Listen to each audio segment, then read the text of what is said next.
Baru telat 1 hari aja, 34 pinjol ini akan sebar data kalian. Assalamualaikum warahmatullahi wabarakatuh teman-teman semuanya. Pada kesempatan video kali ini saya ingin membahas pinjol-pinjol yang akan sebar data katanya. Yaitu ada banyak sekali pinjol-pinjol yang akan melakukan sebar data terhadap nasabah yang sudah telat bayar baru 1 hari aja mereka akan sebar data. Nah, di sini saya mau sebutin ya, yaitu termasuk Akulaku, Shopee yang sekarang itu lagi viral banget, nagih keluar kondar dijadikan penagihan dan lain sebagainya. Dalam artian Shopee itu ada sepinjam dan juga SPayLater ya. Terus kemudian ada kami, EasyCash, Uangmi, Finplus, Kredivo, Rupiah Cepat, Kredit Pintar, Indodana, ada Pundi, KTA Kilat, Tunaiku, Pinjam Yuk, Watas, Julo, Pinjam Yuk, Uku, Home Credit 360, Kredi, Ivoji, Indosaku, Kredinesia, dan juga HCI. Itu adalah beberapa pinjol yang katanya akan menyebar data kalian ketika telat bayar. Oke, di sini saya mau bahas buat teman-teman semuanya ya. Oke, masalah sebar data. Ini kan kasusnya masalah sebar data pribadi kalian terutama. Apakah benar pinjol itu akan sebar data?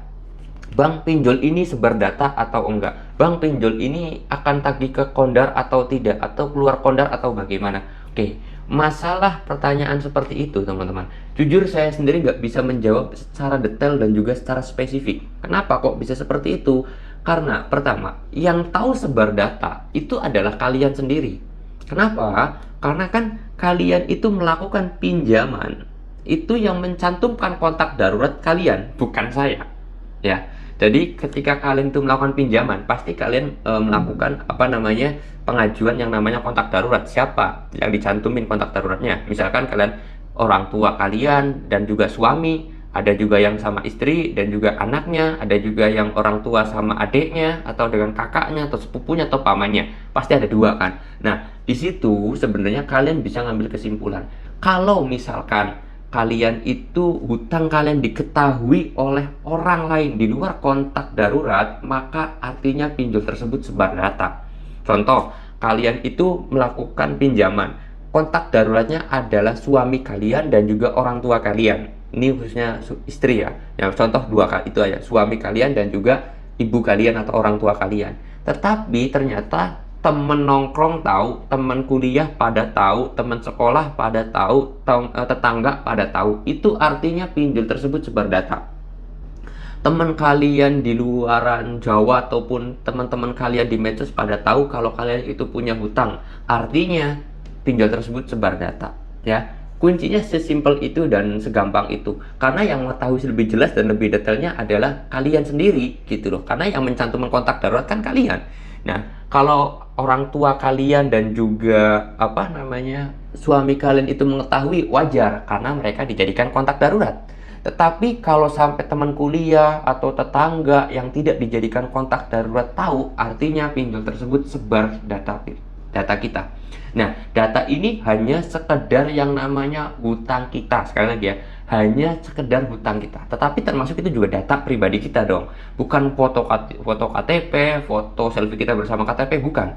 Kalau foto sama foto selfie kita bersama KTP itu tidak mungkin disebar karena pinjol itu teman-teman atau DC itu tidak punya yang namanya foto KTP kita, foto selfie kita bersama KTP itu tidak ada ya. Saya jamin.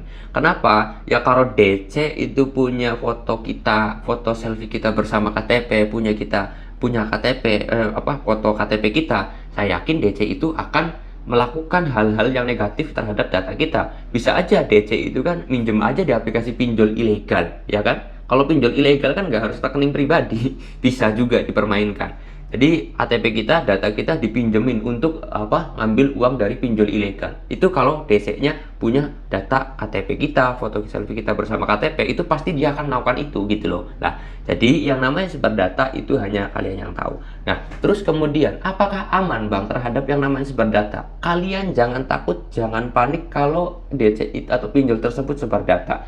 Tidak ada yang namanya sebar data itu melalui data pribadi kalian dan kalian itu enjoy aja. Nggak usah takut, nggak usah panik karena 99% DC itu mengancam sebar data itu tidak akan terjadi teman-teman ya. Tidak akan terjadi karena kalian datanya diprivasi ataupun dilindungi. Kalau sampai kalian itu disebar datanya. Kayak tadi misalkan teman kampus kalian tahu, teman tongkrongan tahu, ibu-ibu arisannya tahu, teman-teman arisan kalian tahu, itu artinya pinjol tersebut sudah sebar data. Kalau sudah sebar data seperti itu, kalian stop melakukan pembayarannya.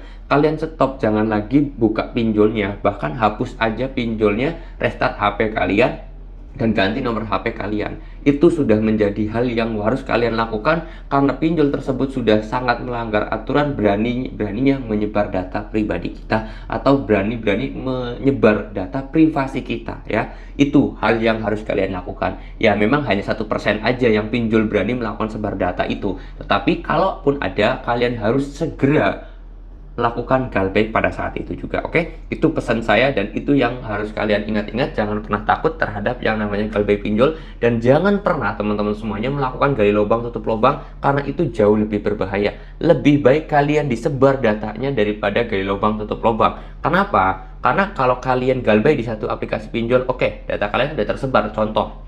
Terus kemudian kalian minjem lagi di dua aplikasi, data kalian bakal disebar lagi. Sekarang punya dua pinjaman, gali lubang tutup lubang lagi, kalian 3 kali disebar datanya karena minjem di 3 aplikasi. Oke, jadi mulai sekarang sebar data lebih baik daripada kalian tuh gali lubang tutup lubang. Oke, mudah-mudahan ini bisa ditancapkan dalam pikiran kalian. Pokoknya ketika galbay pinjol, jangan pernah mencoba gali lubang tutup lubang karena itu hal yang sangat berbahaya sekali. Dan saya berdoa juga untuk teman-teman semuanya, mudah-mudahan diberikan rezeki yang lancar, diberikan rezeki yang berkah, diberikan rezeki yang limpah ruah. Dan saya titip pesan, jangan pernah lupa terhadap sang pemberi rezeki ya teman-teman. Oke, saya mau tutup dulu video ini dengan kata assalamualaikum warahmatullahi wabarakatuh.